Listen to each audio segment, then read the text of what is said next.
નમસ્કાર મિત્રો, સ્વાગત છે તમારું ગુજરાતી ટીપ ચેનલની અંદર. તો દોસ્તો, ભારતનું સંવિધાન એટલે કે ભારતના બંધારણ વિશેની માહિતી આપતા ભાગ 2 ની અંદર આપણે પ્રશ્ન 51 થી 100 સુધીના પ્રશ્નો અને તેના જવાબ છે આપણે જાણીશું. તો જે મિત્રો હજુ સુધી ભાગ 1 નથી જોયો તે પ્લીઝ ભાગ 1 જોઈ લે, તથા જો તમને વિડીયો પસંદ લાગે તો એક લાઈક જરૂર કરી અમારી ચેનલને જરૂરથી સબસ્ક્રાઇબ કરજો અને સાથેનું બેલ આઇકન છે જરૂર દબાવજો, જેથી કરીને અમે કોઈ પણ નવા વિડીયો અપલોડ કરીએ તો તરત જ નોટિફિકેશન દ્વારા તમને જાણ થઈ શકે. તો આગળના ભાગની અંદર આપણે 50 સુધીના પ્રશ્નો જોયા હતા, જેમાં પહેલો પ્રશ્ન હતો ભારતના બંધારણમાં 1976 ના જે 42માં સુધારા દ્વારા કયું અનુચ્છેદ એટલે કે કલમથી નાગરિકની મૂળભૂત ફરજોનો સમાવેશ કરવામાં આવ્યો હશે? તો કલમ 51 ક જે 1976 ના 42માં સુધારાની અંદર છે, આ કલમ છે ઉમેરવામાં આવી છે, જે નાગરિકોની મૂળભૂત ફરજોનો સમાવેશ કરવામાં આવ્યો છે. પ્રશ્ન 51, ભારતના બંધારણમાં નાગરિકની મૂળભૂત ફરજો એટલે કે કર્તવ્યોનો સમાવેશ કયા ભાગમાં કરવામાં આવ્યો છે? તો ભારતના બંધારણના જે નાગરિકની મૂળભૂત ફરજો એટલે કે કર્તવ્યો ભાગ 4 ક ની અંદર છે સમાવેશ કરવામાં આવ્યો છે. નેક્સ્ટ જોઈએ, ભારતના બંધારણમાં કેટલી મૂળભૂત ફરજો દર્શાવેલી છે? તો ભારતના બંધારણની અંદર છે દશક જેટલી છે મૂળભૂત ફરજો છે દર્શાવેલી છે. નેક્સ્ટ જોઈએ, માતા પિતાએ અથવા પાલક પિતાઓએ તેને બાળકોને શિક્ષણની તકો પૂરી પાડવી એવી 11મી ફરજ ભારતના બંધારણમાં ક્યારે અને કયા સુધારાથી ઉમેરવામાં આવી છે?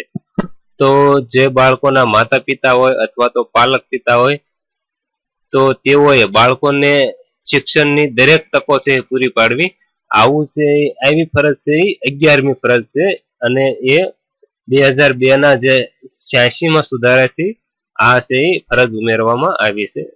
નેક્સ્ટ, ભારતના બંધારણ મુજબ નાગરિકોને કેટલી ફરજોનું પાલન કરવું પડે છે? તો ભારતના બંધારણ મુજબ જે 2002 ના 86માં સુધારા સુધીના અંદર છે 11 જેટલી ફરજોનું છે પાલન કરવું પડે છે. નેક્સ્ટ જોઈએ, ભારતની સંસદમાં કોનો સમાવેશ થાય છે? તો ભારતીય સંસદમાં લોકસભા, રાજ્યસભા અને રાષ્ટ્રપતિનો સમાવેશ થાય છે. નેક્સ્ટ જોઈએ, લોકસભા અથવા તો વિધાનસભામાં સંસદ સભ્ય બનવા માટે ઓછામાં ઓછી કેટલી ઉંમર હોવી જોઈએ? તો લોકસભા અથવા વિધાનસભાના જે સંસદ સભ્ય બનવા માટે આપણી ઓછામાં ઓછી 25 વર્ષ જેટલી ઉંમર તો હોવી જરૂરી છે. નેક્સ્ટ જોઈએ, રાષ્ટ્રપતિ અથવા તો ઉપરાષ્ટ્રપતિ અથવા તો રાજ્યપાલ બનવા માટે ઓછામાં ઓછી કેટલી ઉંમર હોવી જોઈએ? તો રાષ્ટ્રપતિ, ઉપરાષ્ટ્રપતિ અથવા તો રાજ્યપાલ બનવા માટે ઓછામાં ઓછી 35 વર્ષ ઉંમર હોવી જરૂરી છે. નેક્સ્ટ જોઈએ, રાજ્યસભા અથવા વિધાનસભા પરિષદના સભ્ય બનવા માટે ઓછામાં ઓછી કેટલી ઉંમર હોવી જોઈએ?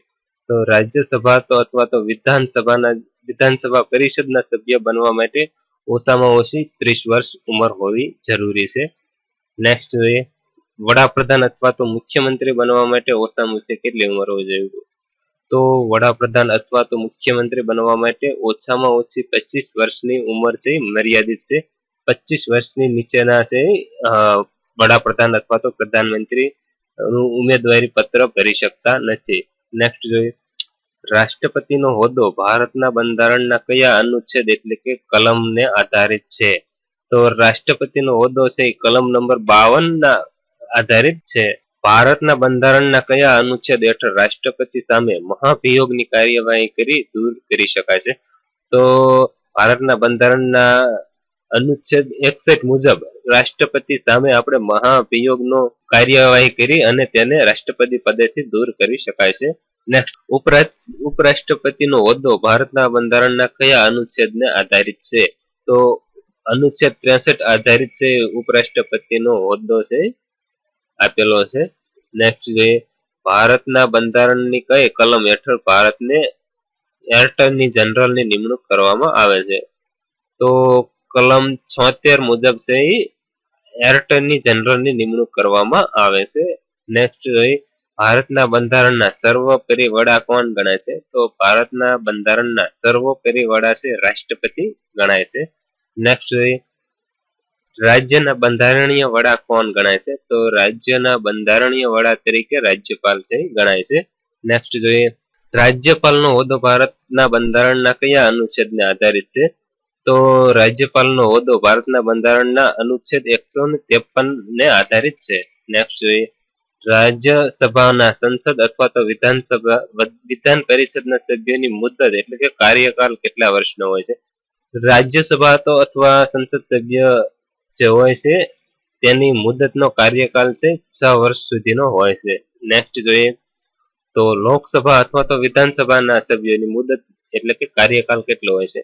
તો લોકસભા તો અથવા તો વિધાનસભાના જે સભ્યો હોય છે તેનો કાર્યકાળ 5 વર્ષનો હોય છે. રાજ્યસભાના અને વિધાન પરિષદના 6 વર્ષ અને લોકસભા અને વિધાનસભાના 5 વર્ષ.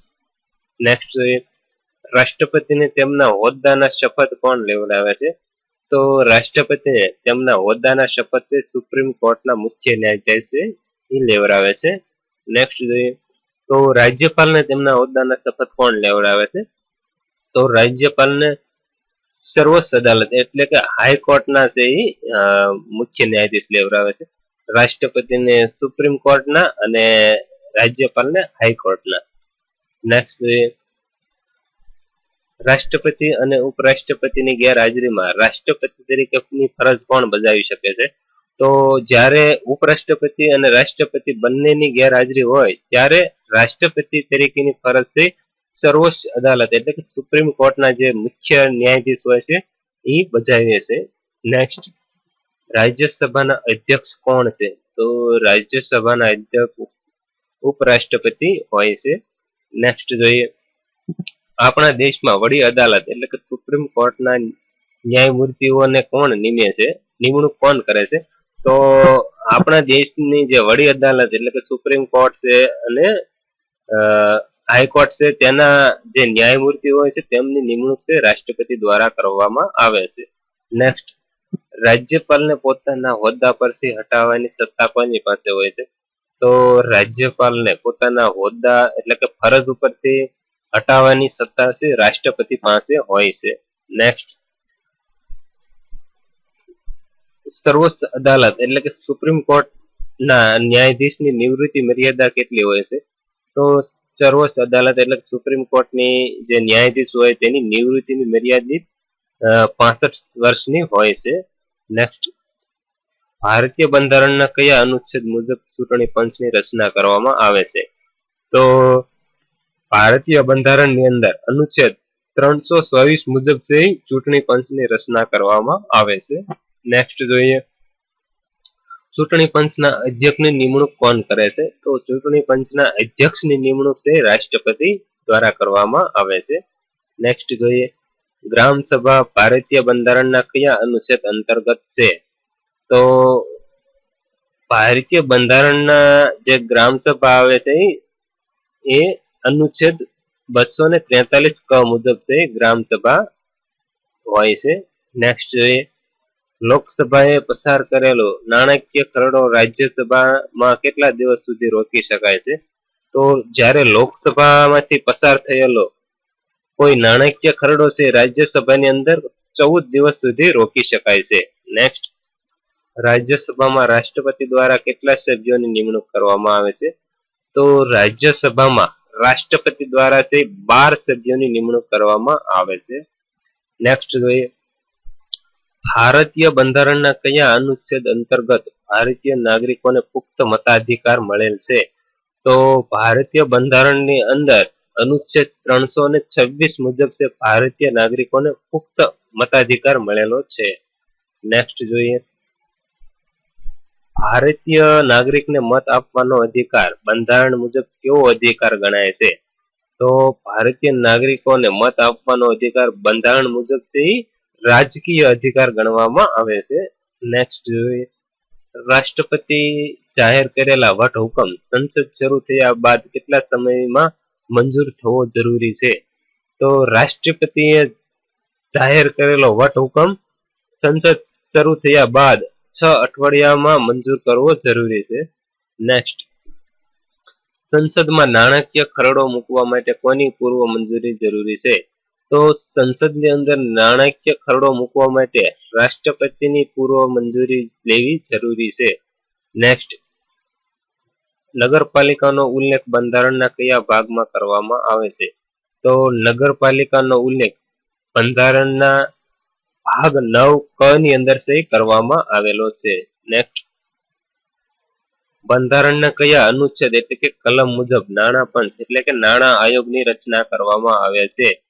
તો ભારતના બંધારણના અનુચ્છેદ 280 મુજબ નાણાકીય પંચ એટલે નાણાં આયોગની રચના કરવામાં આવેલી છે. નેક્સ્ટ જોઈએ, લોકસભામાં એંગ્લો ઇન્ડિયન કોમના ઓછામાં ઓછા કેટલા સભ્યો હોવું જરૂરી છે? તો લોકસભાની અંદર એંગ્લો ઇન્ડિયન કોમના જે ઓછામાં ઓછા 2 સભ્યો છે હોવા જરૂરી છે. નેક્સ્ટ જોઈએ, તો રાજ્ય વિધાનસભાઓમાં એંગ્લો ઇન્ડિયન કોમના ઓછામાં ઓછા કેટલા સભ્યો હોવા જરૂરી છે? તો 1. લોકસભામાં ઓછામાં ઓછા 2 અને રાજ્યસભામાં ઓછામાં ઓછા 1 સભ્ય હોવા જરૂરી છે.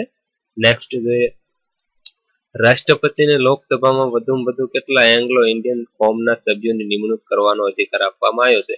તો રાષ્ટ્રપતિ છે લોકસભાની અંદર ઓછામાં ઓછા છે 2 સભ્ય છે એની નિમણૂક કરવાનો અધિકાર આપવામાં આવેલો છે. તો રાજ્યપાલને વિધાનસભામાં વધુમાં વધુ કેટલા એંગ્લો ઇન્ડિયન કોમના સભ્યોની નિમણૂક કરવામાં અધિકાર આપવામાં આવ્યો છે? તો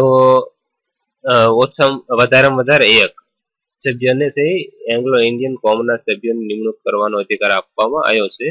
તો રાષ્ટ્રપતિને લોકસભામાં વધુમાં વધુ 2 અને રાજ્યપાલને વિધાનસભામાં વધુમાં વધુ 1 એંગ્લો ઇન્ડિયન કોમના સભ્યોની નિમણૂક કરવાનો અધિકાર આપવામાં આવ્યો છે. નેક્સ્ટ જોઈએ, ભારતના બંધારણમાં કુલ કેટલી કટોકટીનો ઉલ્લેખ કરેલો છે? તો ભારતના બંધારણની અંદર કુલ 3 પ્રકારની કટોકટીઓનો ઉલ્લેખ કરેલો છે. નેક્સ્ટ જોઈએ, કોઈ પણ રાજ્યમાં રાષ્ટ્રપતિ શાસન કઈ કલમ મુજબ લાગુ પડે છે? તો કલમ નંબર 356 મુજબ કોઈ પણ રાજ્યમાં રાષ્ટ્રપતિ શાસન છે લગાડી શકાય છે. નેક્સ્ટ જોઈએ, બંધારણની કઈ કલમ હેઠળ રાષ્ટ્રપતિ દેશમાં કટોકટી લાગુ પાડી શકે છે? તો કલમ નંબર 352 મુજબ છે રાષ્ટ્રપતિ દેશના દરેક રાજ્યની અંદર કટોકટી લાગુ પાડી શકે છે. નેક્સ્ટ જોઈએ, કટોકટી વખતે કઈ કલમ હેઠળ મૂળભૂત અધિકાર મોકૂફ રખાઈ શકાય છે? તો કલમ 359 ક મુજબ છે કટોકટી વખતે છે નાગરિકના મૂળભૂત જે અધિકારો છે એને મોકૂફ રાખી શકાય છે. નેક્સ્ટ જોઈએ, રાષ્ટ્રપતિ દેશના નાણાકીય કટોકટી કઈ કલમ હેઠળ લગાડી શકે છે? તો કલમ 360 મુજબ છે રાષ્ટ્રપતિ દેશની અંદર નાણાકીય કટોકટી છે લગાડી શકે છે. નેક્સ્ટ જોઈએ, ભારતના બંધારણના કયા ભાગમાં કટોકટીનો ઉલ્લેખ કરેલ છે? તો ભારતના બંધારણની અંદર ભાગ 18 ની અંદર છે કટોકટીનો ઉલ્લેખ કરવામાં આવેલો છે. નેક્સ્ટ જોઈએ, કઈ કલમને આધીન જમ્મુ અને કાશ્મીરમાં નાણાકીય કટોકટી લગાડી શકાતી નથી? તો 360 કલમ મુજબ જમ્મુ અને કાશ્મીરની અંદર નાણાકીય કટોકટી લગાડી શકાતી નથી. નેક્સ્ટ જોઈએ, બંધારણની કઈ કલમ હેઠળ જમ્મુ અને કાશ્મીરને વરિષ્ઠ દરજ્જો આપવામાં આવ્યો છે? તો કલમ 370 મુજબ છે જમ્મુ અને કાશ્મીરને વરિષ્ઠ દરજ્જો આપવામાં આવ્યો છે. નેક્સ્ટ જોઈએ, બંધારણમાં કેટલી માન્ય ભાષાઓનો સમાવેશ કરવામાં આવ્યો છે? તો બંધારણની અંદર છે 22 જેટલી માન્ય ભાષાઓનો સમાવેશ કરવામાં આવેલો છે. નેક્સ્ટ, બંધારણમાં સુધારો કરવાની જોગવાઈ કઈ કલમમાં કરવામાં આવી છે? તો ભારતના બંધારણની અંદર સુધારો કરવાની જોગવાઈ છે 368 કલમ મુજબ કરવામાં આવી છે. સબસ્ક્રાઇબ કરો ગુજરાતી ટીપ યુટ્યુબ ચેનલ અને સાથે બેલ આઇકન દબાવી ઓકે કરો.